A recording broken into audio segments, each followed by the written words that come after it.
नमस्कार साथियों, आप सबके YouTube चैनल में मैं आप सबका स्वागत करता हूं। दोस्तों, आज की इस वीडियो में हम UGC नेट 25 कोड का 95 जो 1995 में पेपर आया था ऑप्शनल, उसको करेंगे। मैं आपसे प्रश्न भी पूछूंगा और साथ साथ में मैं क्लियर भी करूंगा कि उनके जो उत्तर होंगे वो कैसे होंगे।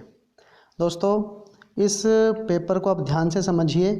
आगे एक सीरीज़ हम चलाते रहेंगे लगातार। अब हम पेपर भी करेंगे, तो अब चैनल से आप जुड़े रहिए और वीडियो को, चैनल को शेयर भी करते रहें और चैनल को सब्सक्राइब भी करते रहें। तो देखिए, आइए स्टार्ट करते हैं।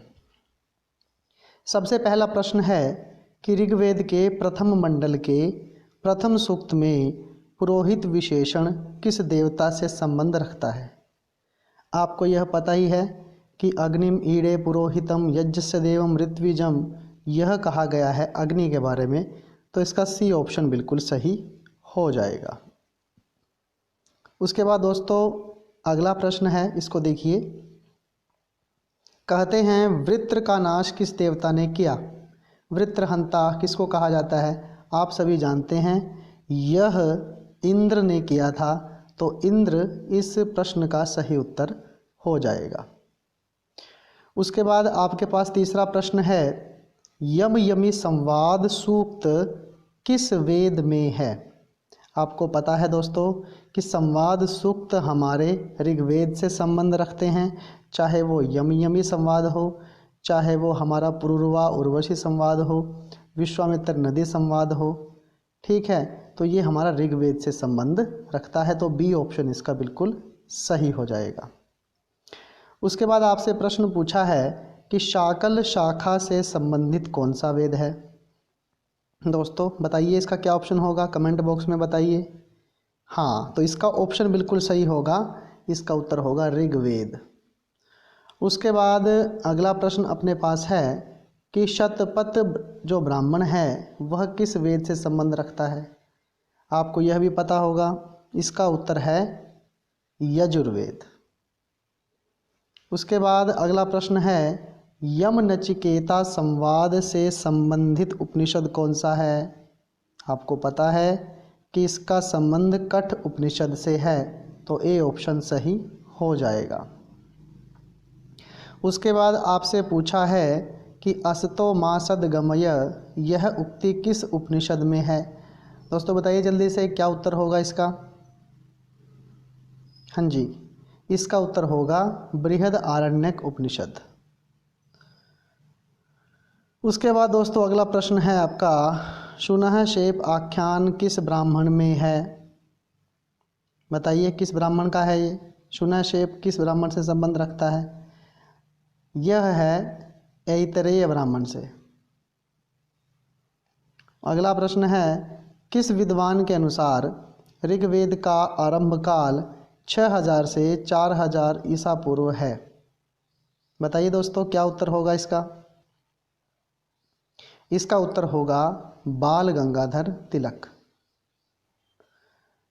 उसके बाद भाई यह प्रश्न बहुत आसान है, आप बता देंगे इसको तो, कि ऋग्वेद की सूक्त व्यवस्था निम्नलिखित में से किसके अनुसार है?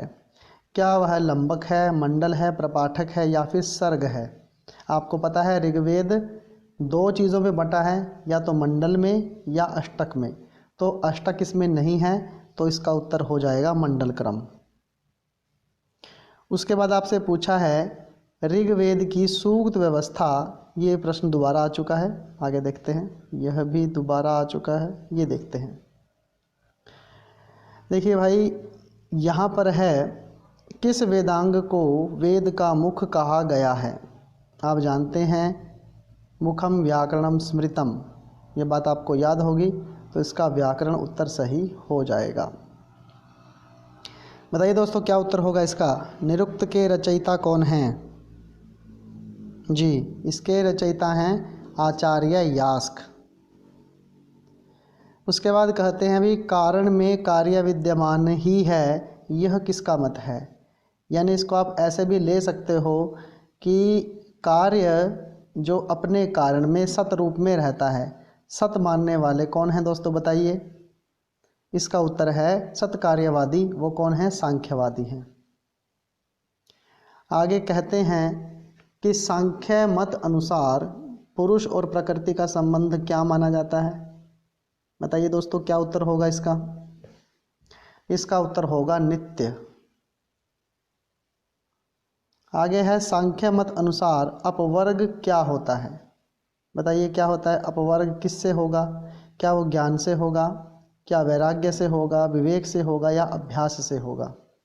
तो इसका उत्तर आएगा दोस्तों अभ्यास जन्य। उसके बाद कहते हैं सांख्य मत अनुसार प्रमाण कितने हैं? यह तो आपको पता ही होगा कि सांख्य 3 प्रमाण मानता है, दृष्ट, अनुमानम और आप्तवचनम। तो त्रीणी इसका उत्तर हो जाएगा। आगे पूछते हैं तत् त्वम असि, इस वाक्य को क्या कहते हैं भाई? आपको पता है यह वेदांत सार में दिया गया है और वहाँ पर इसको महावाक्य के नाम से जाना जाता है। अद्वैत मत अनुसार संसार बंध का कारण क्या है? संसार में बंधन किस वजह से होता है? क्या वो जीव के ज्ञान की वजह से होता है, ममत्व ज्ञान होता है, विशेष ज्ञान का अभाव होता है या फिर अज्ञान यानी अज्ञान होता है? तो दोस्तों इसका उत्तर भी अज्ञान ही होगा। आगे कहते हैं अद्वैत मत अनुसार जीव क्या कहलाता है? तो आपको पता है ईश्वर तो सर्वज्ञ होता है और त्रिकालज्ञ भी उसी को कहेंगे, आत्मज्ञ भी उसी को कहेंगे, लेकिन जो आत्मा शरीर के अंदर है वह होती है किंचित अज्ञ यानी कुछ अज्ञानी। यह इसका उत्तर हो जाएगा। आगे है अहम ब्रह्म अस्मि। यहाँ पर अहम पद में कौन सी वृत्ति है? आपको पता है 3 वृत्तियाँ होती हैं, अभिधा, लक्षणा, व्यंजना, और यह वेदांत सार का प्रश्न है तो इसमें वृत्ति है दोस्तों लक्षणा। अगला प्रश्न है भी सादृश्य को स्वतंत्र पदार्थ कौन मानते हैं? सादृश्य को स्वतंत्र पदार्थ वेदांत मानता है, प्रभाकर मानता है, भट्ट मीमांसक मानते हैं या फिर न्याय वैशेषिक मानते हैं? दोस्तों सादृश्य दृश्य कब दिखाई देता है? जब प्रभाकर की प्रभा होगी, इसलिए आप इसका मान लीजिए उत्तर प्रभाकर मीमांसा इसका उत्तर माना जाएगा। फिर कहते हैं भी वैशेषिक मत अनुसार कर्ण का लक्षण क्या है? कर्ण की डेफिनेशन वैशेषिक के अनुसार क्या है? देखिए साधक तमम कर्णम तो व्याकरण के अनुसार हो गई, तो यहाँ पर जो है पहला उत्तर इसका सही होगा व्यापारवत असाधारणम कारणम। व्यापार के अनुसार असाधारण कारण को करने का जो साधन होगा उसको हम कारण कहते हैं। कहते हैं आगे न्याय वैशेषिक मत अनुसार पद का लक्षण क्या है?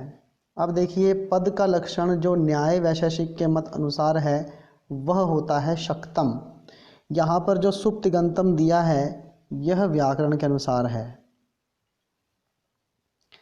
अगला प्रश्न है न्याय वैशेषिक मत अनुसार अप्रमा। अप्रमा क्या होती है भाई?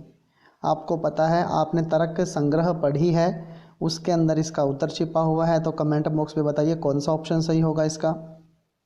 प्रश्न नंबर डाल के साथ में ऑप्शन नंबर डालना। इसका उत्तर होगा सी तद अभाववती तत्प्रकारकम ज्ञानम।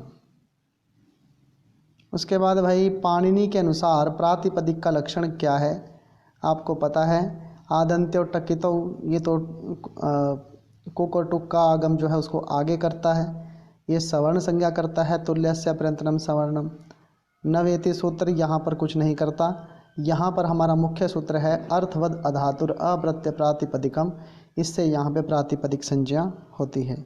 यहाँ पे जो नवेति है इन्होंने पूरा नहीं दे रखा है इसलिए ये गलत माना जाएगा, ठीक है, नहीं तो नवेति विभाषा यहाँ पर होता, इसलिए मैंने कहा कि ये कुछ नहीं करता। उसके बाद भाई आपसे पूछा है पाणिनि के अनुसार कर्म क्या है? कर्म की डेफिनेशन आपको पता होनी चाहिए क्या होती है।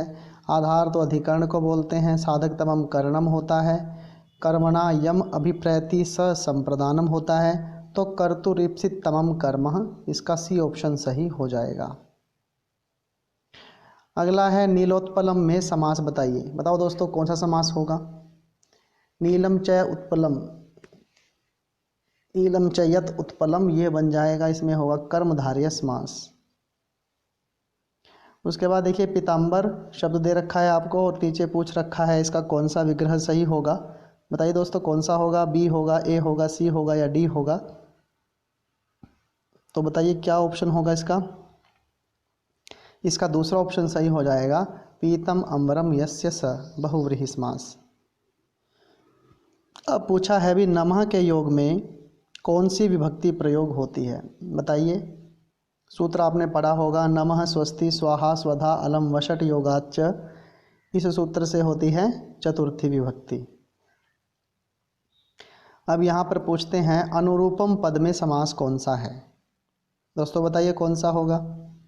इसमें पहला पद यहाँ पर देखिए ध्यान से, एक उपसर्ग है और मुख्य रूप से अनु आदि उपसर्ग लगते हैं अविभाव समास में। रूपस्य योग्यम इसका लौकिक विग्रह होगा तो यह अव्ययीभाव होगा।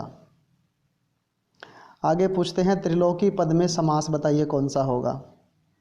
तो दोस्तों त्रयाणाम लोकानाम समाहारः पहला पद संख्यावाची है, इसमें द्विगु समास होगा। उसके बाद यहाँ पर पूछते हैं आपसे ऊ कौन सा स्वर है भाई, वो केंद्रीय स्वर है, विवृत स्वर है, पश्च स्वर है या फिर अग्र स्वर है। बताइए दोस्तों क्या होता है। ऊ हमारा एक पश्च स्वर है। अब कहते हैं भाई डी का अघोष रूप निम्नलिखित में से कौन सा है।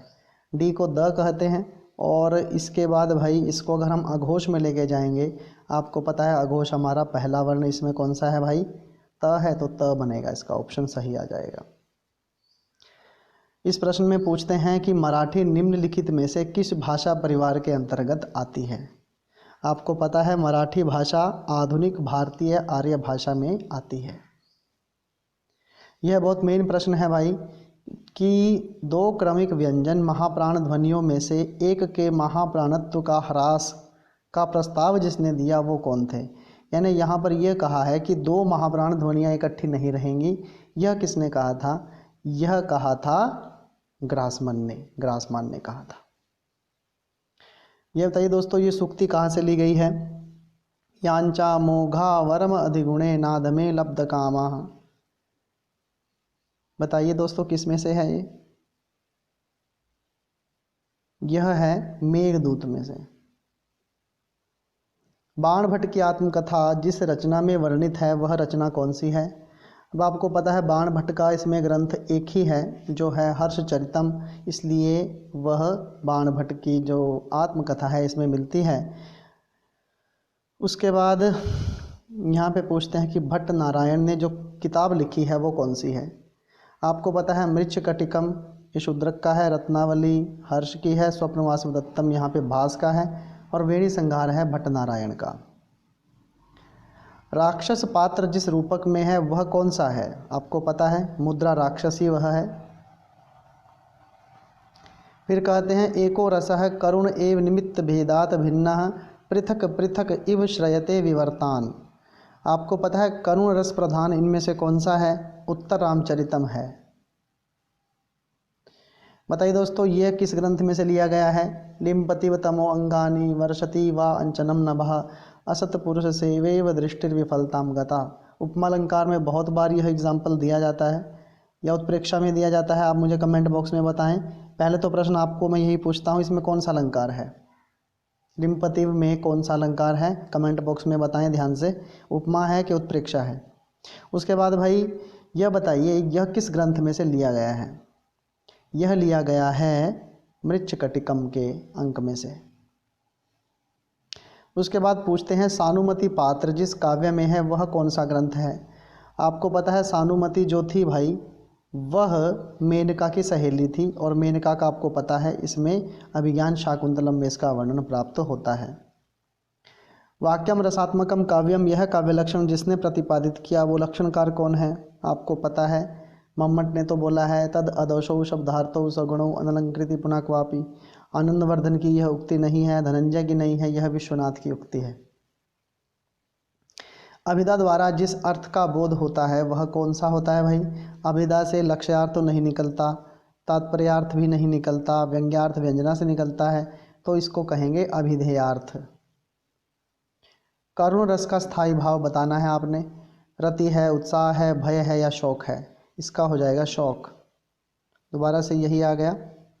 फिर है यह मालती माधव रूपक का प्रकार कौन सा है? अब इसका जो प्रकार है दोस्तों प्रकरण है। मालती माधव प्रकरण ग्रंथ है और प्रकरण ग्रंथ वहाँ पर होता है जो इतिहास प्रसिद्ध ना हो, कवि कल्पित जिसका कथानक होता है। और मालती माधव एक कवि कल्पित कथानक है जिसमें 10 अंक के आसपास हैं। उसके बाद भाई नाटक में संधियाँ कितनी होती हैं? आपको पता ही है कि भाई संधियाँ 5 होती हैं: मुख, प्रतिमुख, गर्भ, विमर्श और निर्वहन। आगे पूछते हैं निम्नलिखित में से खंड काव्य कौन सा है? तो रघुवंश महाकाव्य है, शिशुपाल वध भी महाकाव्य है, सुंदरानंद भी यहाँ पर है, लेकिन मेघदूत एक खंड काव्य की श्रेणी में आता है। आगे पूछा है आपसे रूपक के भेद कितने होते हैं? आपको पता है 10 रूपक जो होते हैं, तो डी ऑप्शन इसका सही हो जाएगा। तो दोस्तों आशा करता हूँ आपको यह वीडियो पसंद आई होगी। वीडियो पसंद आई है तो चैनल को सब्सक्राइब ज़रूर करें, वीडियो को शेयर कीजिए, लाइक भी कीजिए। और अगला पेपर बहुत जल्दी आपके सामने लेकर आऊँगा। और अगर आपको कोई प्रश्न है इन प्रश्नों को लेकर तो कमेंट बॉक्स में अपने प्रश्न ज़रूर पूछिए। वीडियो देखने के लिए आपका बहुत बहुत धन्यवाद।